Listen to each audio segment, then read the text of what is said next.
Good afternoon. Happy June. Welcome to the Miles Nadal JCC. My name is Lisa Roy. I'm the manager of Adult Daytime Culture and Education at the Miles Nadal Jewish Community Center, which is located in downtown Toronto.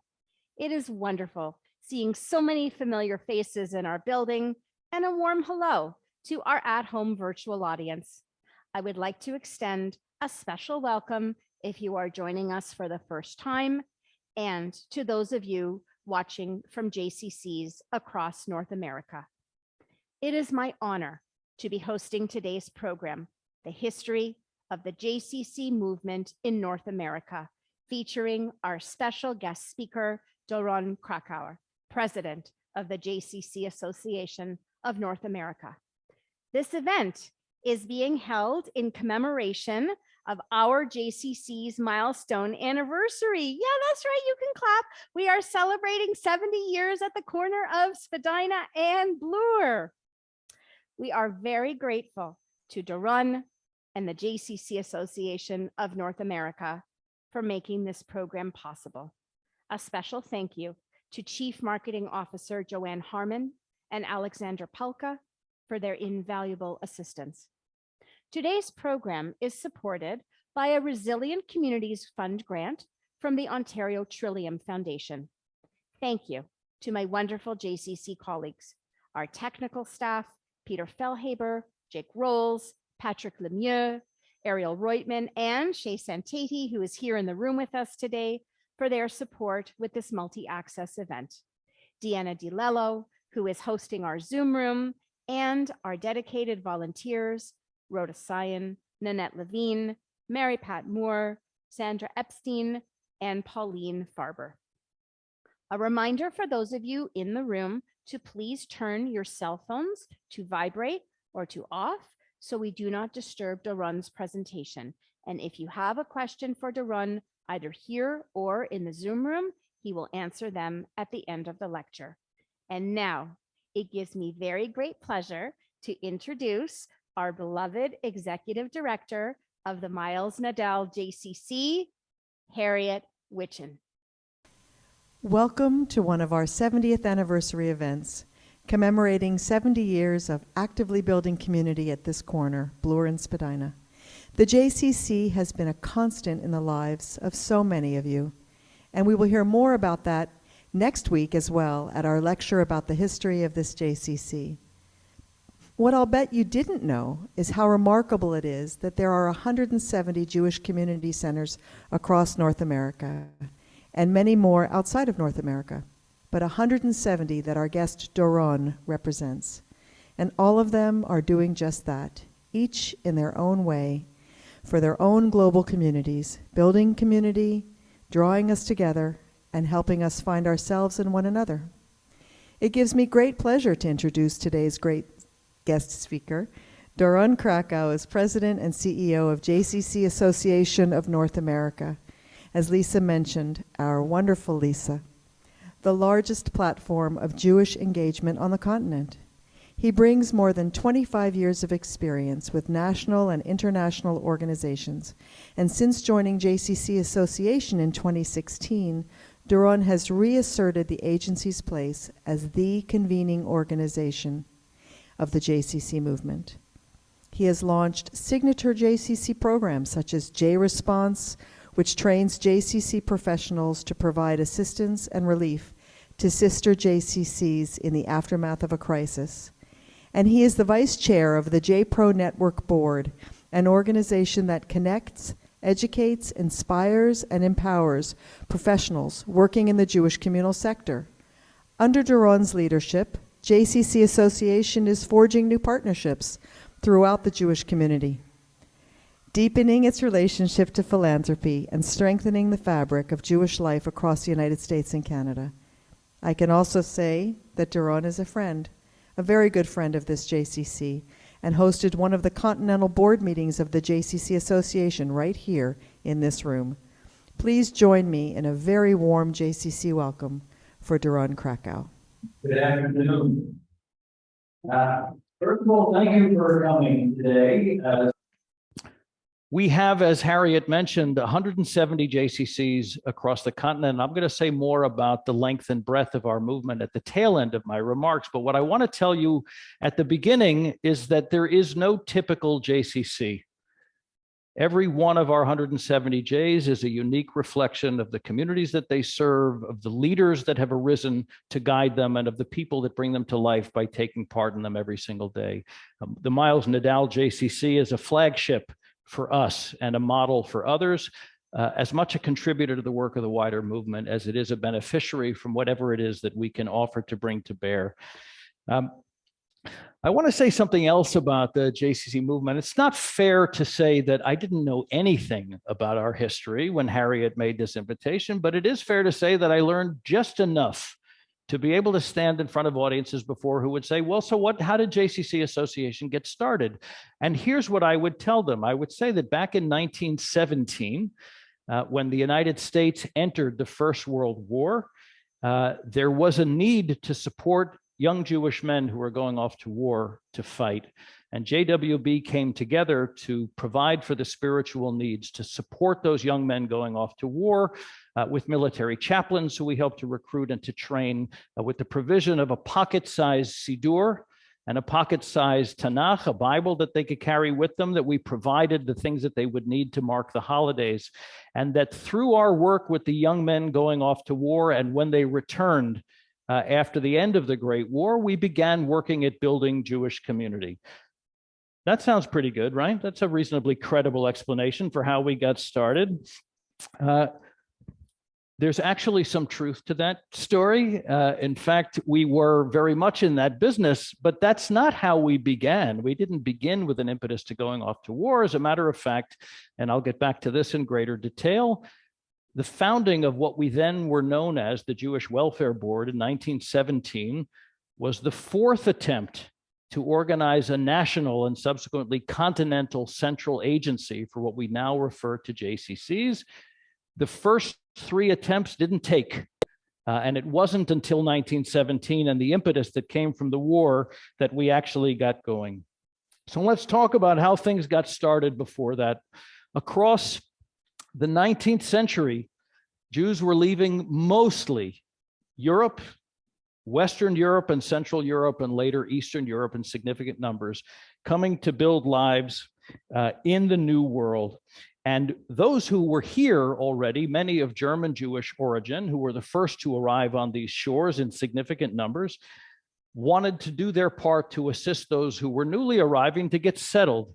And they began to organize societies, associations that young men could come to learn a little bit about America and the community that they were living in, and to maintain and sustain ties. A lot of it was strongly culturally oriented, and the very first Young Men's Hebrew Literary Association, a forerunner of what is now JCCs across the continent, began late in the year 1850 in Philadelphia to provide young men with some Jewish and American cultural enrichment.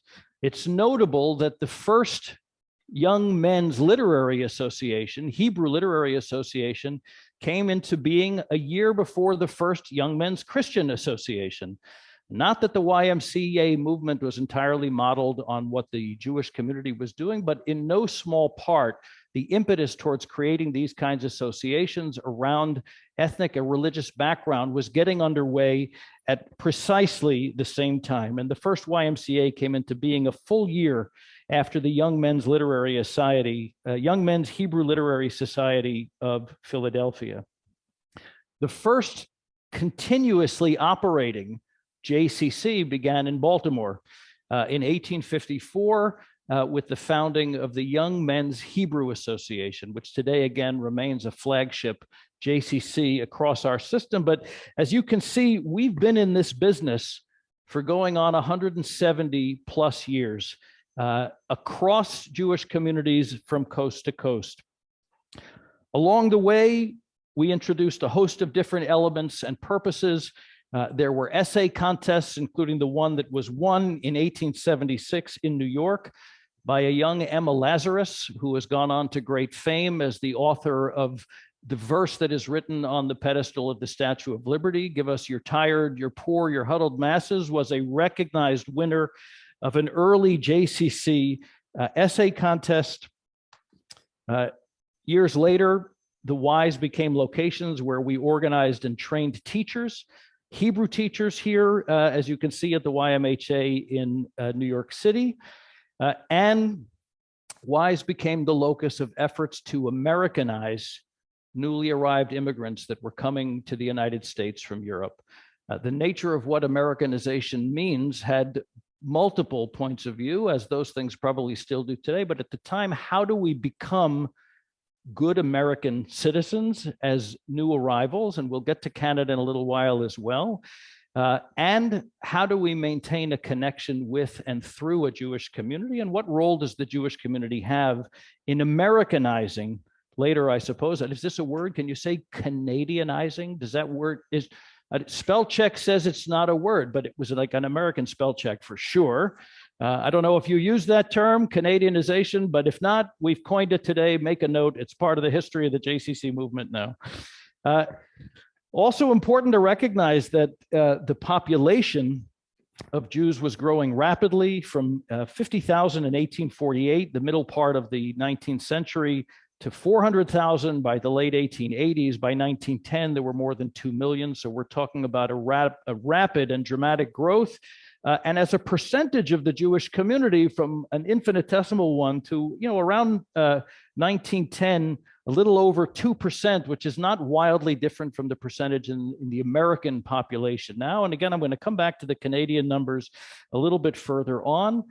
By 1910, as this number hit roughly 2 million, there were already well over 100 young men's Hebrew associations in Jewish towns and cities dotting the United States. So this organizational framework had proliferated. I mentioned that the Jewish Welfare Board is the original name for what is now the JCC Association of North America. And I also mentioned that it began in 1917 in connection with young men going off to war to fight in the Great War in World War I.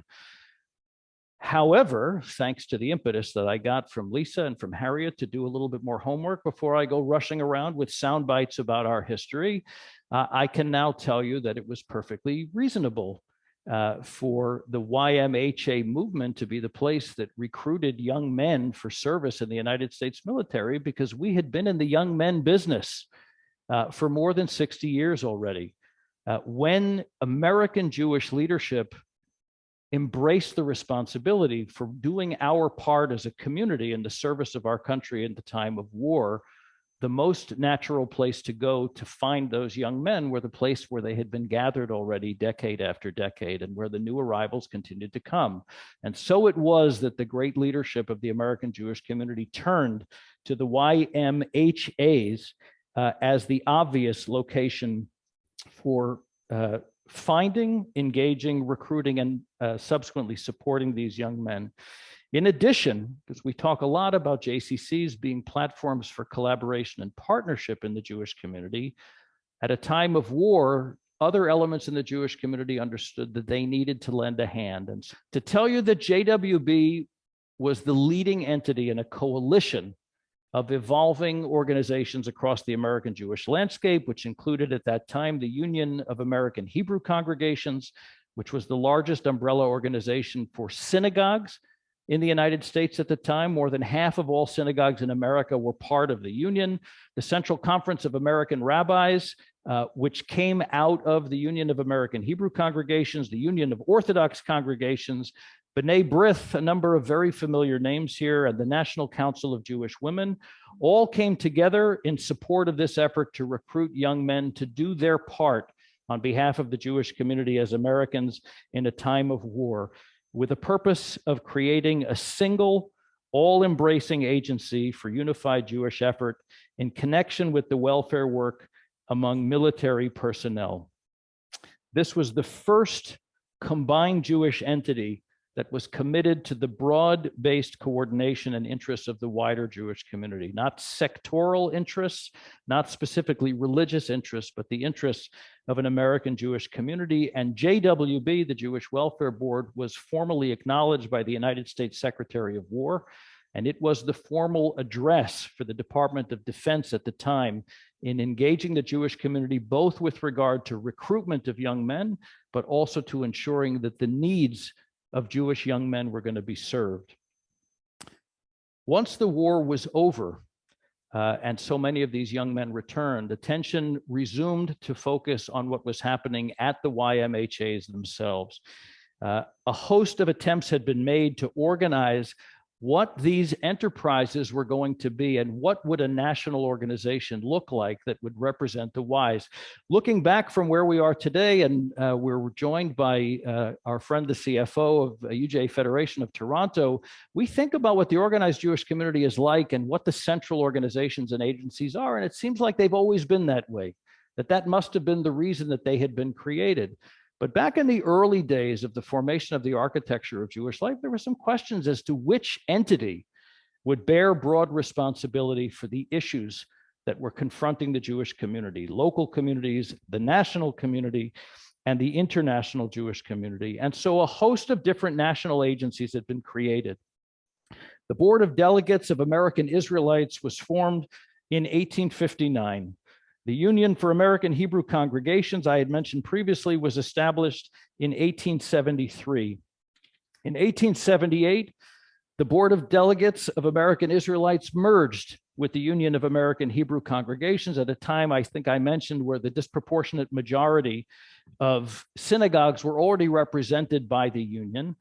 But Jewish leadership, substantial Jewish leadership, including the remarkable Jacob Schiff, who was one of the financial titans of that period of the late 19th and early 20th centuries, and who was one of the architects of the organized Jewish community that we know today, the Federation system and the American Jewish Joint Distribution Committee and a host of other entities that were created at that time.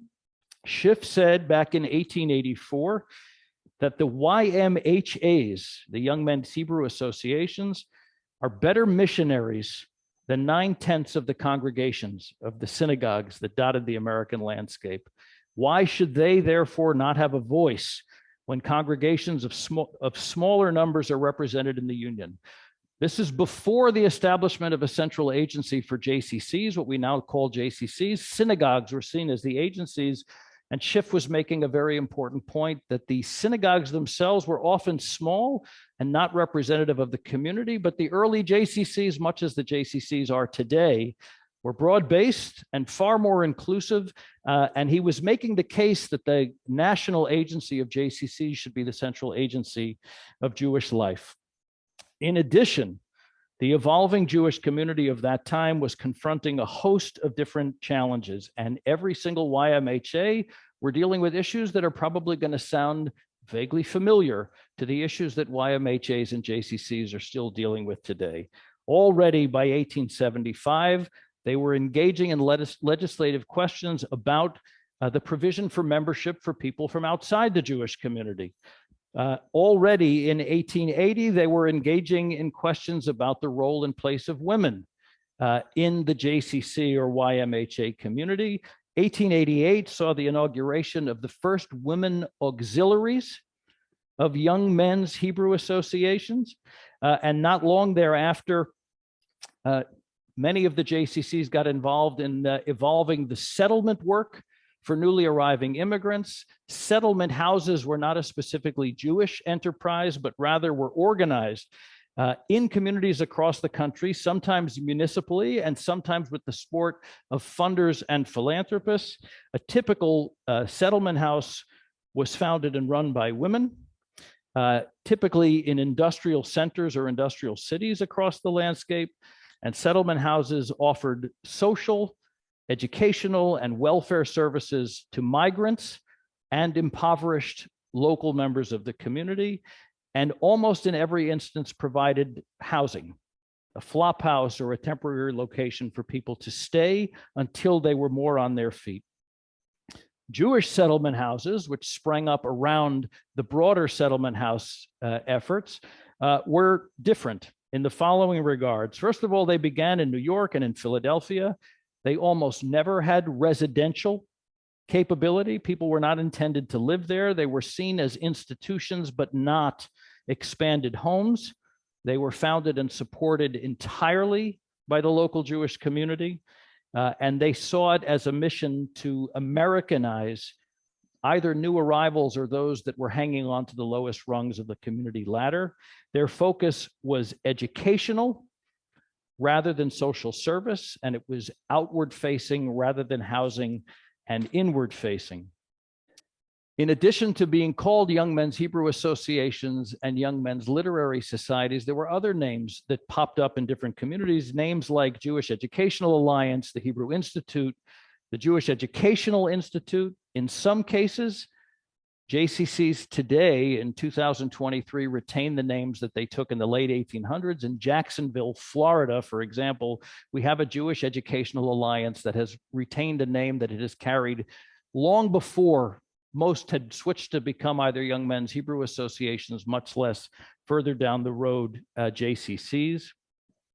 Notably, for many years, many of these institutions were wrestling with the question about how Jewish they wanted to be, and whether or not being increasingly Jewish was a motivation and an aspiration, or was something that was to be minimized as we tried to blend in our new immigrants to be more American. And again, in time, and it wasn't until some years later that the movement began to grow in Canada as well, to be more American or to be more Canadian as the aspiration, and not necessarily to be reflective of being more Jewish. And yet, there were also voices that were saying exactly the opposite, that to be a great American and ultimately to be a great Canadian was to proudly bear a reflection of who we are as members of a Jewish community and of the Jewish people.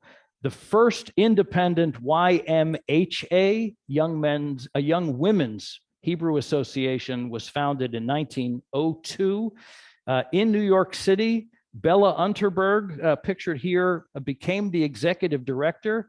The JCC was housed, that YMHA was housed in the Unterberg family home that was donated for this purpose. And she served as its senior executive until 1929. So for 26 years, the first YMHA was headed by a woman senior executive, and she was a pioneer. The intervening period saw her serving on a host of boards of major national Jewish organizations as the most accomplished female women's Jewish professional of her day. The ensuing years saw a continued engagement with the question of what the evolution of JCCs and the JCC movement were going to be, and the names, the Jewish leaders' names who were involved in the work of our movement at that time were a who's who of the most prominent people in Jewish life. Cyrus Adler, who was chancellor of the Jewish Theological Seminary and president of the American Jewish Historical Society. Dr. Judah Magnus, who was a prominent rabbinical leader and went on to become the first president of the Hebrew University at its founding in 1925 in Jerusalem. Julius Rosenwald out of Chicago, who was the founder of Sears Roebuck and went on to be a champion of a host of social causes within and well beyond the Jewish community. Dr. Solomon Schechter, who is a familiar name for those of you who know the day school world, but would not necessarily have known that he was the founder of United Synagogue for Conservative Jewry, which is the reason why his name adorns day schools of that movement. Felix Warburg, of a great German Jewish banking family, and was at the point of the establishment of the American Jewish Joint Distribution Committee to provide relief to a beleaguered Jewish world around the time of the First World War. And Louis Marshall from Syracuse, New York, the founder of the American Jewish Committee. Marshall also donated his family home to become the JCC of Syracuse after his lifetime. And Marshall, at the time, said that unless our educational institutions shall create for themselves a Jewish atmosphere and a distinctly Jewish tendency, they have no reason whatsoever for existing. It is only the presence of such a tendency that makes them Jewish, not the fact that they are constructed with funds drawn from Jews, that they are officered by Jews,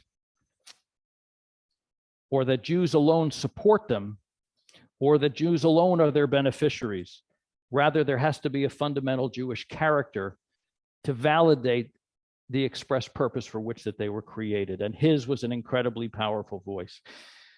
The wave of immigration that came to the United States and increasingly to Canada ended largely at the advent of the First World War. First of all, it became impossible to travel in Europe under the days of the war, and so people stopped moving. And not long thereafter, the United States Congress enacted legislation that essentially ended the period of open border immigration. And so the American Jewish community stabilized relative to its numbers. And when the war was over and populations began to move again, places like Canada and communities across Central and Latin America began to absorb increasing numbers of formerly European Jews. That was also a time of growing immigration to what was then Palestine in the decades preceding the establishment of the State of Israel.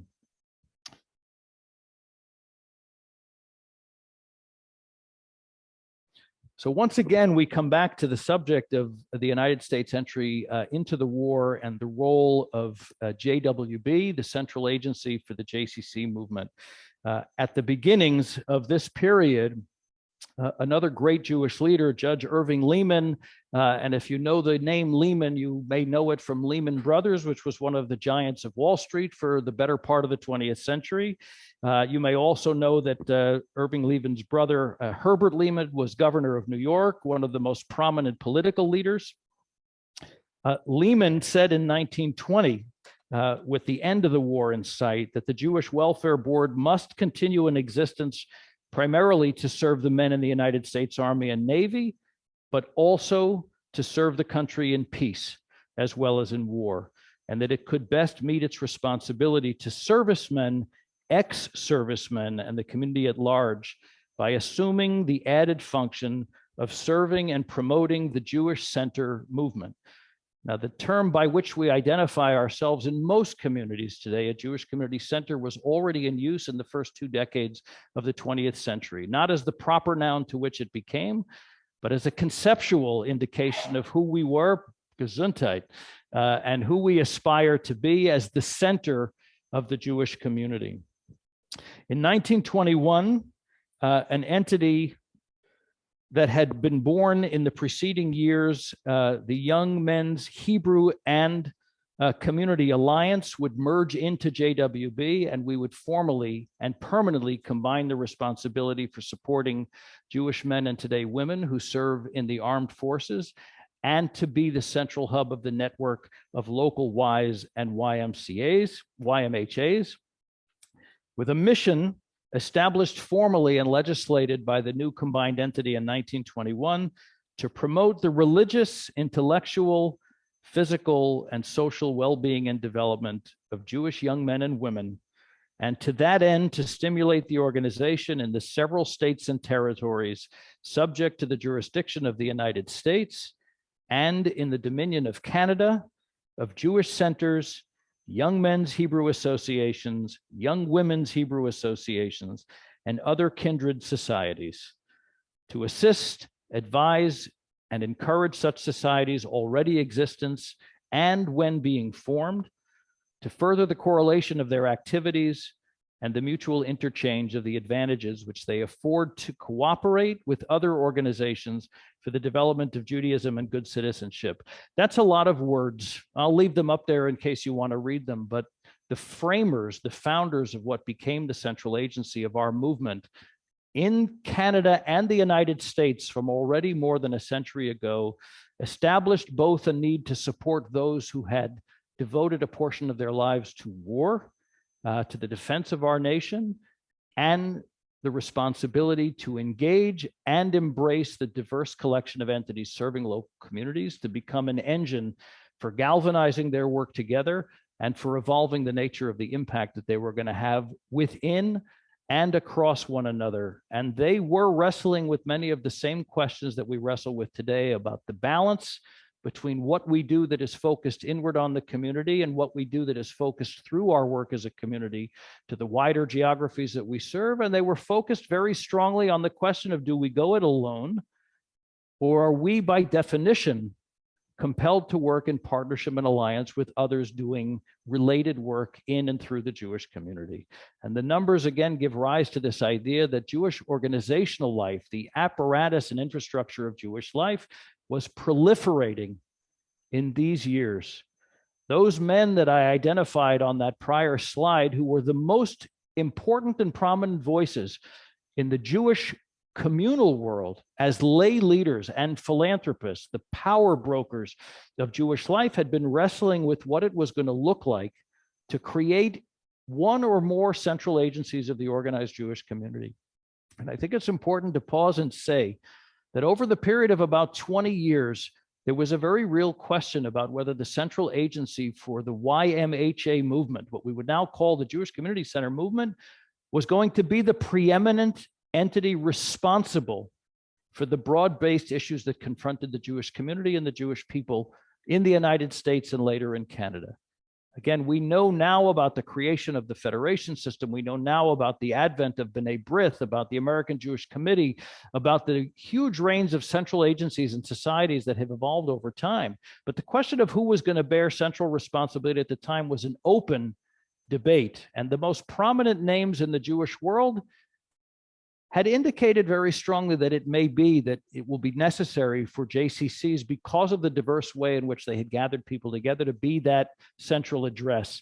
Again, something interesting as we reflect on the nature of the world today. By the way, at the time that the central agency was formally created, another provision was put into the bylaws which said that every center, YMHA or similar agency, would retain, quote, the right to manage its own affairs through its own governing body, and such right shall not be impaired or diminished by the Jewish Welfare Board, by the central agency, which is another reality of our organized network today. Though I have the good fortune to sit at the senior position of the central agency for the North American JCC movement, we have no direct authority or oversight of any individual JCC. We are a voluntary association. We are a community of communities, which is our great strength and from time to time our great complication. Again, to give you a sense of how prominent things were, in 1925, President then Calvin Coolidge joined the leaders of our movement in laying the cornerstone of a JCC in Washington, D.C. In 1928, there were over 200 such agencies. By 1940, there were 325. Today, you've already heard that we're roughly 170 JCCs across the continent. But the fact is, what we talk about are 170 corporations, not necessarily individual entities. So the local variation on the theme we would count as 2, even though there are 3 significant institutions here. But because Schwartz, Reisman, and Prosserman operate under a single umbrella, they're viewed as one of the 170, and Miles Nadal is viewed independently and uniquely as one of the 170. Places like Chicago, we have 7 JCCs under a single roof. So the actual number of institutions that we work and operate as a field are something like 350 today. Again, not wildly different from where we were in the middle of the 20th century. Beyond the war, we began to engage in a whole host of things that involved the evolution of who we are and the way we interacted with one another. As the war years faded, the number of young men serving in the United States Armed Forces leveled off at about 10,000. By the way, coincidentally, the number of young men and women serving in the United States Armed Forces from the Jewish community today is roughly 10,000. And we continue to provide and serve and support their work.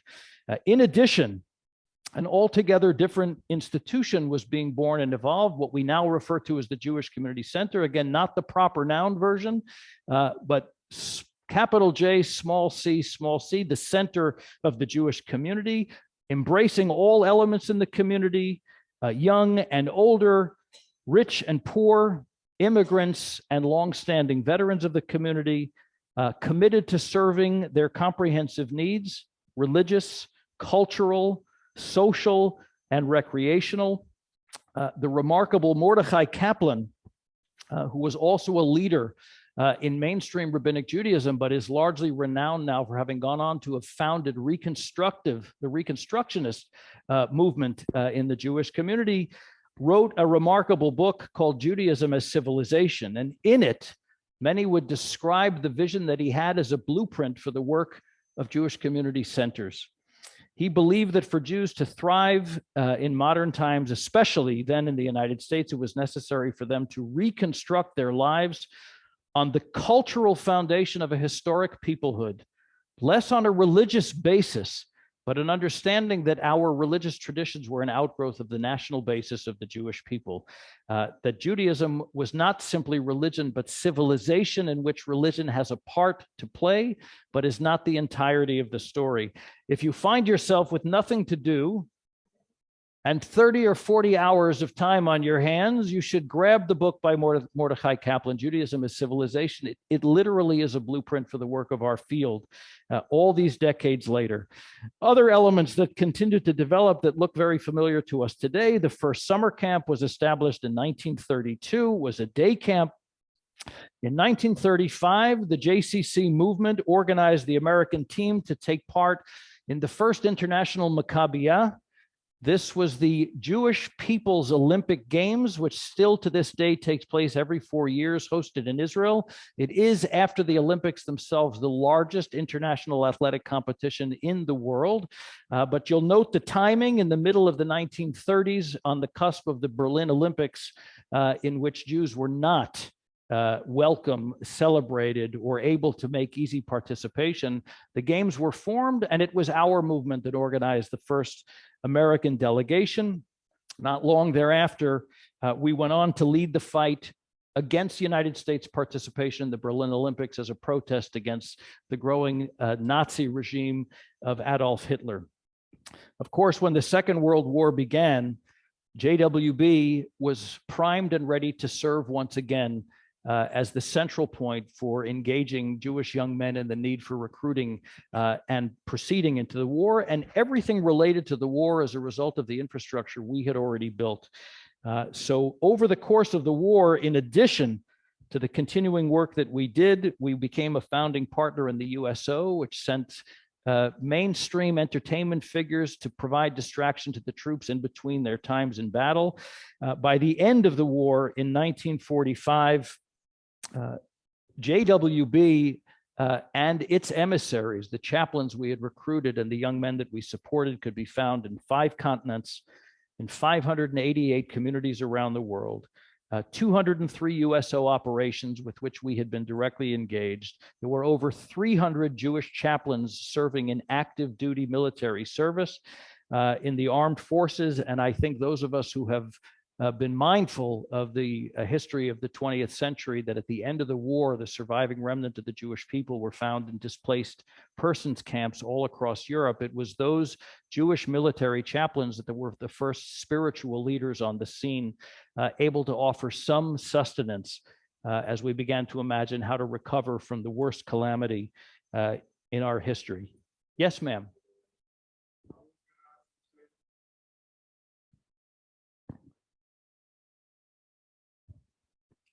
Because the refugees, the surviving remnant of the war, were being housed in whatever places were standing at the end of the war. Most of those that were in this kind of condition were places that the Germans, either government or organized institutions, had been created.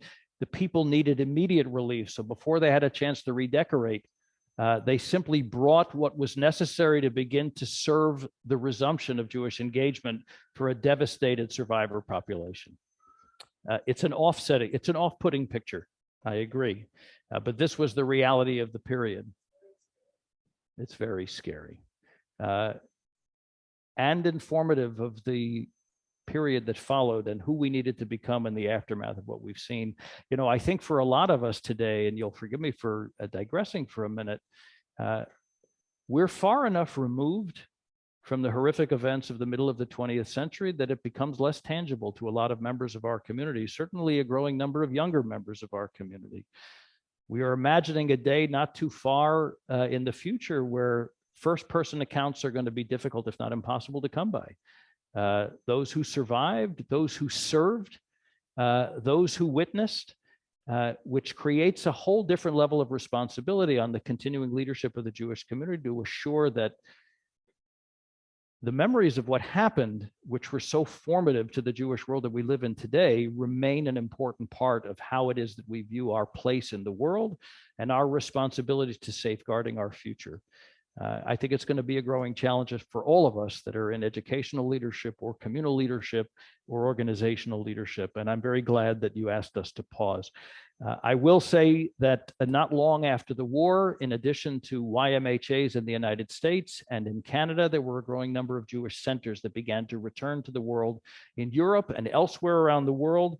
JWB took the initiative of creating what was then called the World Federation of YMHAs, today a network called JCC Global, which counts among its number over 1,000 centers of Jewish life in Israel and in Jewish communities around the world.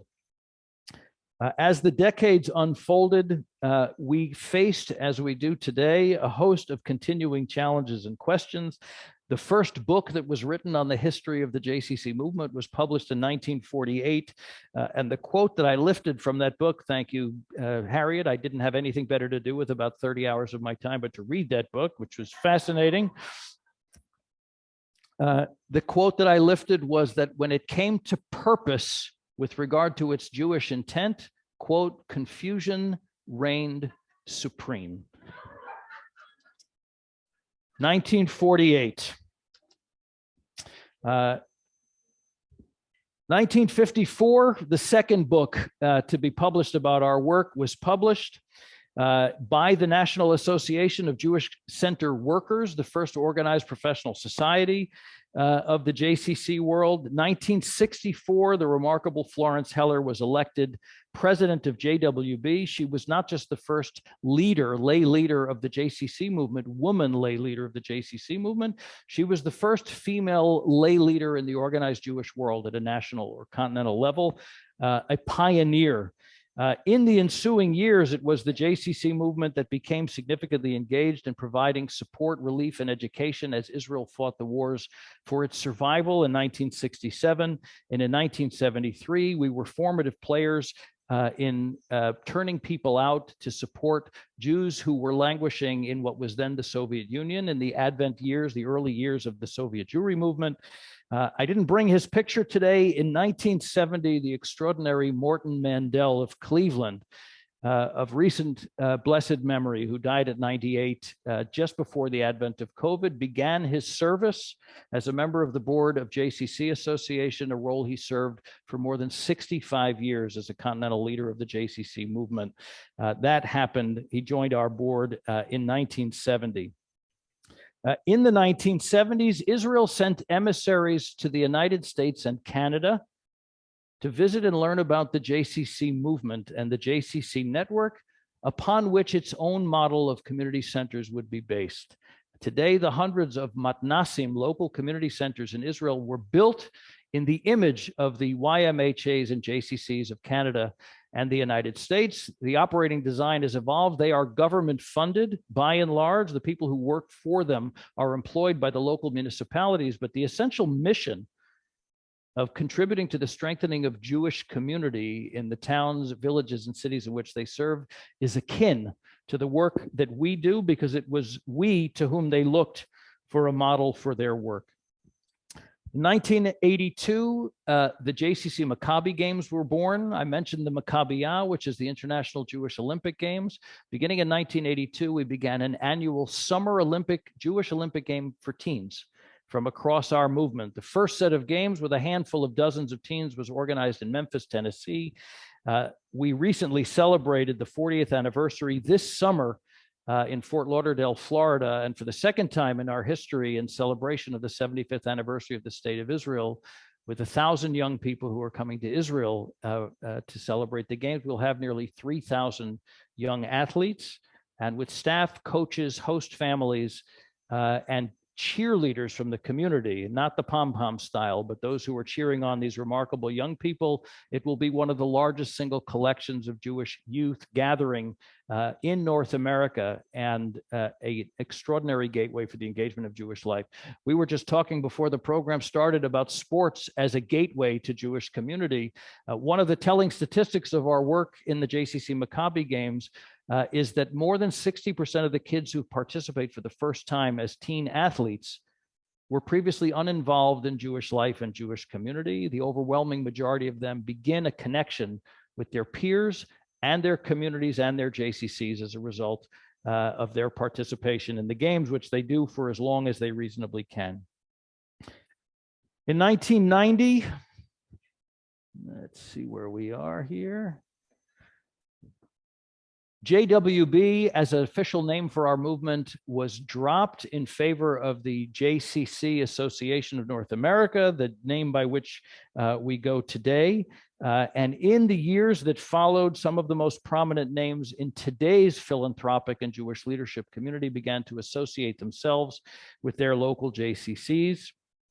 Names like Sylvan Adams in Montreal, Bronfman, Dell, Jacobs, Mandel, who I mentioned, Marcus, the founder of the Home Depot, Safra, Schusterman, Steinberg, and of course here, Nadal, the Schwartz-Reisman family, the Prosserman family. It became an inspiration for some of the most prominent names in the Jewish philanthropic world to associate themselves with the work that we do and that we have been doing in these remarkable facilities. Okay, so I'm going to ask you to bear with me with a disclaimer. Before I talk about the history of the JCCs of Canada, I need to say two things. First of all, I am not Canadian. I have not been subject to Canadianization, if that's a word. However, I can tell you that my father's father, my grandfather, came to North America from Kishinev in what is now Moldova, together with his older brother in 1909, following the most recent pogroms that affected Kishinev. And he came to Montreal. And we have significant family still in Montreal, from my great uncle Harry and his children and grandchildren and great-grandchildren and beyond. Unfortunately, Harry and my grandfather couldn't work together. And so one of them needed to go away and went to New York. That's where my grandfather went, to the Lower East Side. So I have roots in Canada, but I'm not an expert. And I'm going to give you a little history of the JCCs of Canada. But again, understand that it comes from a sort of Canadian connected, but not really Canadian speaker this morning.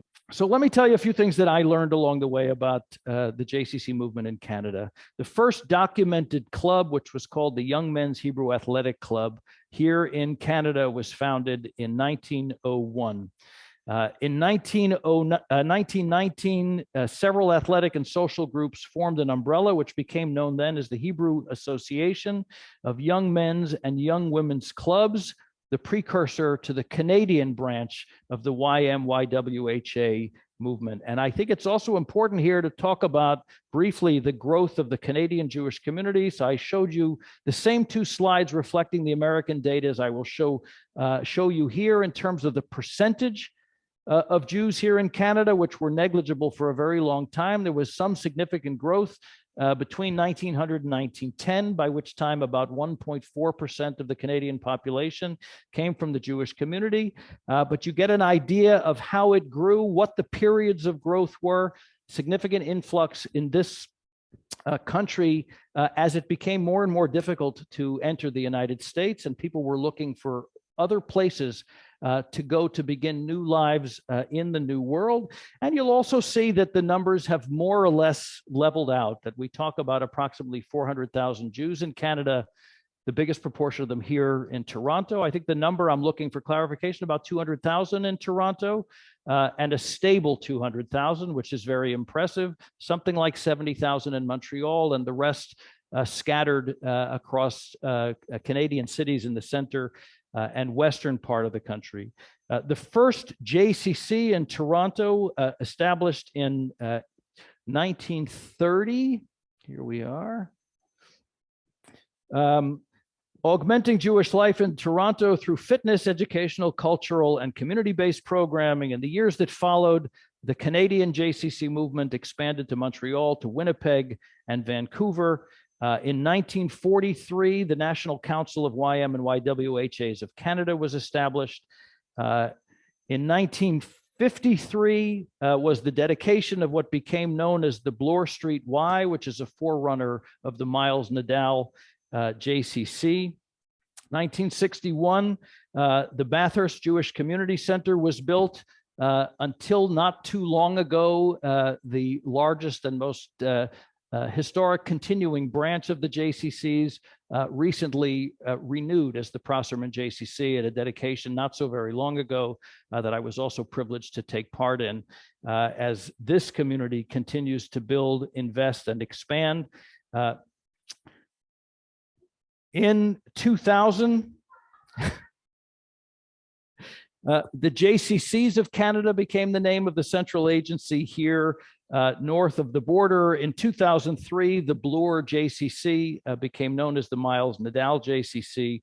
And in the years not long thereafter, the central leadership of Jewish life here in Toronto came to the conclusion that the next chapter, the next generation of evolution of Jewish life here was going to require a state-of-the-art JCC system and infrastructure, and a campaign that totaled, I believe, about $300 million was undertaken by UJA Federation in order to enhance the facility here at the Miles Nadal JCC and to build from the ground up what became known as the Schwartz-Reisman Center and the Prosserman JCC at the old Bathurst Y site. And you have arguably the flagship JCC infrastructure on this continent. As I travel from coast to coast, north and south, and talk about the places that I've been, the recognition that the Jewish leadership of this city, this community, achieved that it was not simply about preserving Jewish life through the institutions that we already have, but anticipating the needs of a large and remarkable Jewish community that informed a community that hadn't made dramatic collective investment in JCCs is very telling. Toronto is one of the most significant Jewish communities on this continent, and it provides a shining beacon of example for Jewish communities across the continent about what it's going to take to evolve to the Jewish community that we aspire to be in the years to come. So the Schwartz-Reisman Center, the Prosserman JCC, again, among the most remarkable. And here we sit again in the Miles Nadal JCC, and we sit here with leaders both enormously proud of who they are and what they've become, and deeply determined to become more than what they are in anticipation of what the community is going to provide. I want to end my presentation by saying a few words about the size, scope, and shape of the JCC movement today and our broader responsibilities. We are 170 JCC corporate entities across Canada and the United States. Between us, we welcome 1.5 million people through our doors every week. 1.5 million in-person touches with the communities we serve each and every week. It is unrivaled on the North American Jewish landscape. 1 million of the people who come through our doors every week come from the Jewish community. 1 million Jews a week. And not just one style or shape or face or type, but every age, every identity, every political disposition, every religious denomination. If you want to know what a local Jewish community looks like anywhere in North America, you need only sit in the lobby of the JCC for a few hours on a typical day. While you may not see every individual in the community, you will see every style and type that the community has. There are no other entities in Jewish life that have access or engagement with such a wide and diverse collection of the members of our community, unrivaled by any stretch. 100,000 young people in JCC summer camps every year. We operate the largest network of Jewish day camps in North America. We operate the largest network of Jewish overnight camps in North America, the latter roughly the size of the Camp Ramah and URJ Reform Movement camps combined. That's the size of the JCC movement. There are more children in JCC preschools than in early childhood education centers in any other place on the continent. And there are more people working professionally in JCCs altogether about 36,000 full and part-time staff year-round than in any other sector of the organized Jewish community. And as a basis of comparison, what it takes to operate the Jewish community centers and the enormous diversity of programs and activities we offer simply requires more. Our peers in the Hillel network, which is often described as the JCC of the university campus and does extraordinary work, employs about 1,200 people year-round, the entire system. And our friends at the Jewish Federation, something like 4,000 people year-round on a full and part-time basis, but nearly 10 times as many work in JCCs. We are the professional backbone of the organized Jewish community, and the degree to which we commit to developing and evolving this backbone, we will provide the critical human capacity for serving, supporting, and staffing the organized Jewish community, not just today, but for many years to come. And here I want to finish on one last point, because I said perhaps coherently and perhaps not as coherently as I intended that in the early days of our movement, there was a question about what it meant to be a central agency responsible for the issues and concerns of the Jewish community. And would, at the time, the central agency for the Ys, for JCCs, be the right place to bear that responsibility?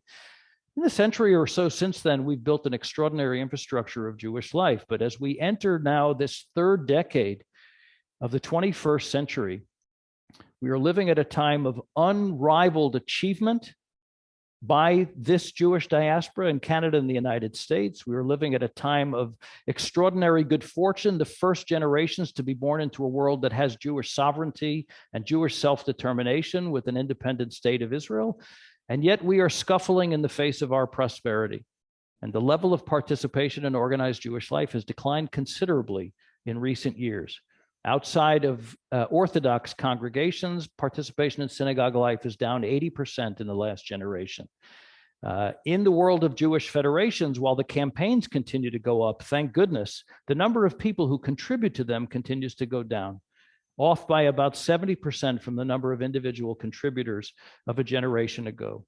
And many of the organizations and institutions on which we depended for so many years, B'nai B'rith and Hadassah, Witzo here in Canada and others, have either grayed or faded.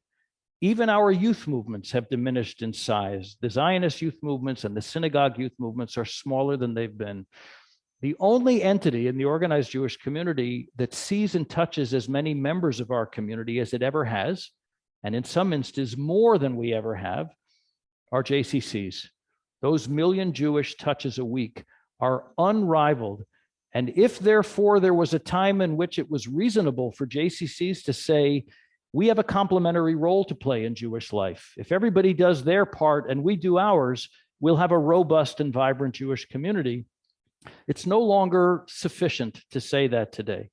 While there is room for leadership from every sector of the Jewish community, if we have the privilege of gathering the largest numbers in our community together under one roof, then we have larger responsibility for being an engine for contributing to the greater strength of the Jewish communities that we serve, to contributing to the greater strength of the institutions around us that may be not doing as well as they used to be, to contribute to the thinking and strategy with our partners at federations and with great philanthropy, not simply to sustain the Jewish community that we have, but to author the Jewish community that we want. I made the argument to a group of senior staff earlier today that I believe we are living at the high point of Jewish history in the last 2,000 years, that we as a Jewish people have never been so accomplished and successful in the diaspora as we are here, and certainly never at a time where we also enjoyed sovereignty, and therefore we're not at the mercy of wherever we happen to be for our very survival. And yet, if it's our responsibility to deliver to the generation that follows us a Jewish world that's greater still, then it's insufficient for us to be thinking in terms of the good old days as having been better than the days that we're in today. We have to provide inspired leadership for the great days that are yet to come. So I appreciate your indulgence and your time. Thank you very much. My friends, both in the room and on Zoom, I hope that we all feel the same, that we feel inspired, that we feel hopeful, that we feel galvanized, and that we feel together. Doron, you mentioned at one point that the JCC Association is a community of communities. And I was thinking about that at the back of the room. And I thought to myself that each JCC, and definitely our downtown Miles Nadal JCC, we are a community of micro communities, of diverse and inclusive and welcoming micro communities. And there are so many people in this room who represent those different communities and different stages of life. So on behalf of everybody who has had the privilege of listening to you today, and I want to stress what Doron alluded to, this is a brand new presentation. Doron spent, I don't even want to know how many countless hours researching and thinking and crafting and putting together this presentation, especially for our communities. And so I hope that we all go away embracing your tremendous passion and your words of wisdom. I'm certain that we all learned new things about the JCC movement that we are all so lucky to be a part of. And I know that we will carry this today proudly forward. Please join me in a very well-deserved round of applause for Doron Krakow. So we do have a bit of time for a little question and answer period. Millie's got her The question was about the extent to which or whether federations are supporters of agencies beyond JCC and otherwise, maybe Ramah as well. So I will give you a simple answer to say, first of all, Ramah is an independent organization. It is actually owned and operated by the Jewish Theological Seminary, Ramah. That doesn't mean that Jewish federations and places that run Ramah programs don't also support. It varies from community to community. Jewish federation support typically goes to a number of very routine agencies, JCCs, Jewish Family Services, Jewish Day School, Senior Services, et cetera. But depending on the community, they also are supporters of Hillel and Birthright and Summer in Israel programs and summer camp programs of a variety of kinds. The broader the mind of the local Jewish community, often the broader the portfolio of things that they support. In every community, JCCs are beneficiaries of Federation campaign support. Yes, ma'am. The question was, what is the JCC circumstance in places elsewhere in the world, outside of North America, outside of Israel? And the answer is, in almost every place, there is a significant Jewish community. There is a JCC or a variation on the theme. We are part of an international network, which is called JCC Global, in which the JCCs of North America are a major participant, as are the system of community centers in Israel. But there is an association of Latin American JCCs, of European JCCs. The Joint Distribution Committee established JCCs in a number of cities and towns in the former Soviet Union. We are present now on almost every continent in the world. The question was about the mention of the names Barry and Honey Sherman of blessed memory. And I know I don't have to share with the people here the horrific nature of the way in which this community was deprived of their continued leadership. But they have been instrumental, had been instrumental in their family in much of the infrastructure of Jewish life here in Toronto, including the campus that bears their name. It's the campus on which the Federation sits is the Sherman Family Campus. Yes, ma'am. Thank you for mentioning that.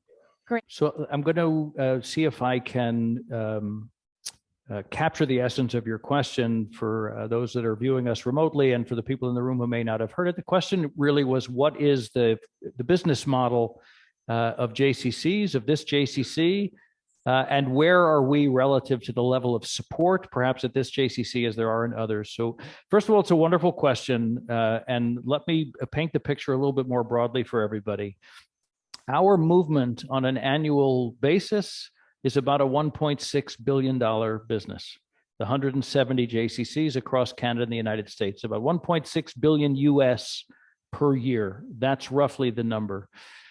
And on average, 80% of the revenue that funds that $1.6 billion budget is generated from people like you who use the JCC, the people who send their kids to preschool or to camp, the people who are members who go to fitness or who go to a play or to a book club or whatever the case may be, provides 80% of the revenue. 20%, the remainder, comes from all the other sources, which includes in some communities generous support from Federation, some communities not so generous, but some support from Federation. It includes fundraising events, galas, and golf outings, or whatever the local community does. It includes social service contracts with human service agencies in the community. It includes arrangements with government entities, municipal or provincial, or federal, depending on the case. All of those things together add up on average to about 20% of the operating budget. As a result, the people responsible for running the business on a day-to-day basis are disproportionately focused on serving the people who walk through the doors.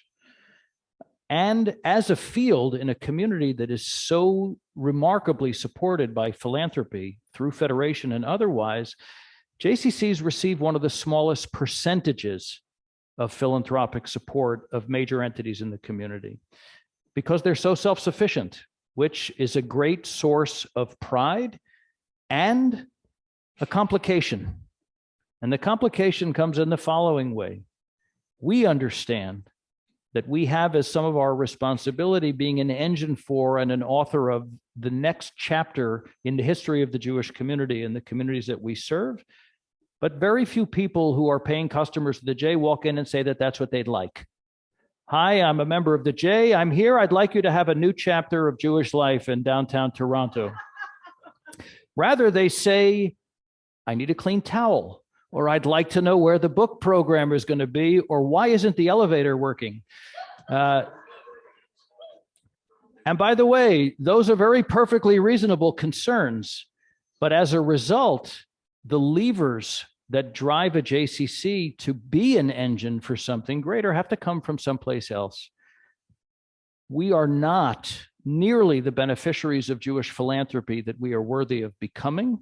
Federation support is fantastic, but there's much more to be done and achieved from the great names in the Jewish philanthropic and foundation world. Philanthropy has been great to JCCs when we've got something to build or put a name on, but not necessarily when it comes to the things that we do inside the building or on the building's grounds. And yet at a time of declining participation in Jewish life, we have never been a better opportunity for great philanthropy. And my anticipation is that in the coming years, we will see dramatic and marked increases in great philanthropy's investment in JCCs. So while the circumstances and situation will vary from community to community, we will be able to bring continental and national philanthropy to bear everywhere that there's a JCC. And hopefully we'll be able to play a part in helping local JCCs impassion local philanthropy to a greater degree. And I'll just give you a single example, because I was in Cincinnati, Ohio yesterday, where they're getting ready to kick off a $30 million campaign to expand their JCC. And we were invited in to meet with the biggest foundation in town and help them make the case, which I'd like to think we did reasonably well there yesterday. But imagine if we could add 10% more revenue from philanthropy, it would be $160 million of new investment in JCCs every year. And even that is the tip of the iceberg. So I love your question. There's much to be done to strengthen and enhance the reality of every JCC.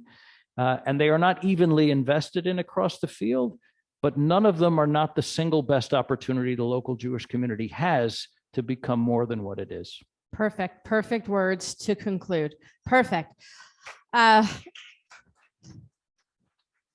As always, excellent and insightful questions from our community members. Thank you, Doron. Again, wonderful answers. It gives me very great pleasure to invite Natalie Fingerhut, who sits on the Miles Nadal JCC Board of Directors, to say a few words. Thank you for this enlightening presentation on the history of the JCC movement. I am a student of history. I'm the one who reads those histories of JCC movements. I love to hear how these things are born, how they change over time, how they respond to yesterday's challenges and to the opportunities of today that you have outlined for us.